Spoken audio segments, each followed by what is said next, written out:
রাতের অন্ধকারে আপনি দাঁড়িয়ে আছেন সমুদ্রের তীরে, সামনে শুধু অসীম কালো জলরাশি, ঢেউ আসছে আছড়ে পড়ছে আবার ফিরে যাচ্ছে অজানার দিকে। আপনি কি কখনো ভেবে দেখেছেন এই বিশাল সাগরের নিচে ঠিক কি লুকিয়ে আছে? পৃথিবীর প্রায় 71% জুড়ে রয়েছে সাগর, অথচ বিজ্ঞানীরা এখন পর্যন্ত মাত্র 5% পুরোপুরি অনুসন্ধান করতে পারেনি। অর্থাৎ আমাদের এই পৃথিবীতে রয়েছে এমন এক অজানা জগৎ যা মহাকাশের থেকেও বেশি রহস্যময়। আজকের এই ভিডিওতে আমরা জানবো সেই বিশাল বিশাল সাগরের অজানা গভীরতা, জানবো সাগরের জন্ম কিভাবে হলো, গভীর সমুদ্রের অন্ধকার স্তরগুলি, ভয়ঙ্কর ও অদ্ভুত সামুদ্রিক প্রাণী এবং সাগরকে ঘিরে কিছু অবিশ্বাস্য রহস্য।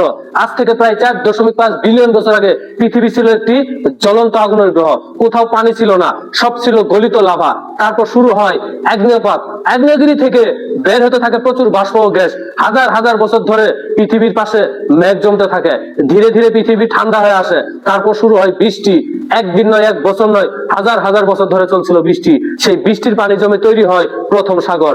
আরেকটি তত্ত্ব বলে মহাকাশ থেকে বরফে ঢাকা ধূমকেতু পৃথিবীতে আঘাত করেছিল। সেই বরফ গলে গলে তৈরি হয়েছিল পানির এক বিশাল ভান্ডার। যেভাবে হোক পানি থেকে জন্ম নেয় সেই সাগর। পৃথিবীতে রয়েছে 5টি প্রধান মহাসাগর: প্রশান্ত মহাসাগর সবচেয়ে বড় ও গভীর, আটলান্টিক মহাসাগর, ভারত মহাসাগর, দক্ষিণ মহাসাগর এবং উত্তর মহাসাগর। প্রশান্ত মহাসাগর এতটাই বিশাল যে এতে পৃথিবীর সব মহাদেশ একসাথে বসানো যাব।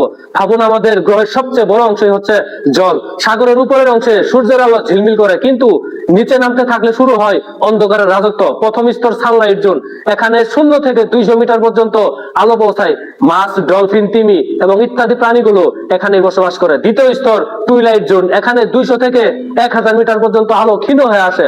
অদ্ভুত আকারের মাছ দেখা যায় এখানে। তৃতীয় স্তর হচ্ছে মিডলাইট জোন। এখানে প্রায় 1000 থেকে 4000 মিটার পর্যন্ত চির অন্ধকার, সূর্যের আলো কখনোই পৌঁছায় না। এখানে এমন প্রাণী আছে যারা নিজেরাই আলো তৈরি করে, যাকে বলা হয় বায়োলুমিনেসেন্স। চতুর্থ স্তর হচ্ছে অ্যাবাইস জোন। এখানে 4000 থেকে 6000 মিটার পর্যন্ত অত্যন্ত ঠান্ডা ও প্রচন্ড চাপ।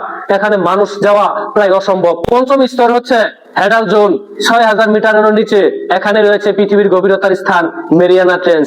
এই মেরিয়ানা ট্রেঞ্চের গভীরতা প্রায় 11 কিলোমিটার। এভারেস্ট পর্বতকে যদি এখানে ফেলা হয় তবুও তার চূড়া পানির নিচেই পড়ে থাকবে। এখানে চাপ এত বেশি যে সাধারণ সাবমেরিন গুলো মুহূর্তের ভিতরে চূর্ণ হয়ে যাবে। 1960 সালে প্রথম 2 জন মানুষ সেখানে পৌঁছান এবং 2012 সালে বিখ্যাত চলচ্চিত্র নির্মাতা জেমস ক্যামেরুন একাই সেখানে যান।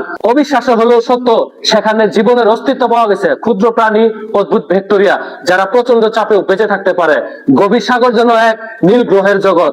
এদের ভিতর জায়ান্ট স্কুইড প্রায় 40 ফুট লম্বা, অ্যাংলার ফিস্ট মাথায় জ্বলন্ত আলো, গবলিন হাঙ্গর 125 মিলিয়ন বছরের পুরনো প্রজাতি। বিশাল স্কুইড পৃথিবীর সবচেয়ে বড় অমেরুদণ্ডীয় প্রাণী। এমনকি প্রাচীনকালে ছিল মেগালোডন, এক বিশাল হাঙ্গর যার দৈর্ঘ্য ছিল প্রায় 60 ফুট। অনেকে বিশ্বাস করেন গভীর সাগরে এখনো অজানা বিশাল প্রাণী লুকিয়ে আছে। সাগর শুধু জলরাশি নয়, এটি এক বিশাল জীবন্ত জগৎ, এক রহস্যময় গভীরতা, এক নীরব শক্তি। ঢেউয়ের শব্দের মাঝে লুকিয়ে আছে কোটি বছরের ইতিহাস। অন্ধকারের ভিতরে লুকিয়ে আছে অজানা প্রাণ। আমরা হয়তো একদিন সাগরের সব রহস্যই জানবো, কিন্তু তার আগে আমাদের দায়িত্ব এই নীল পৃথিবীটাকে রক্ষা করা।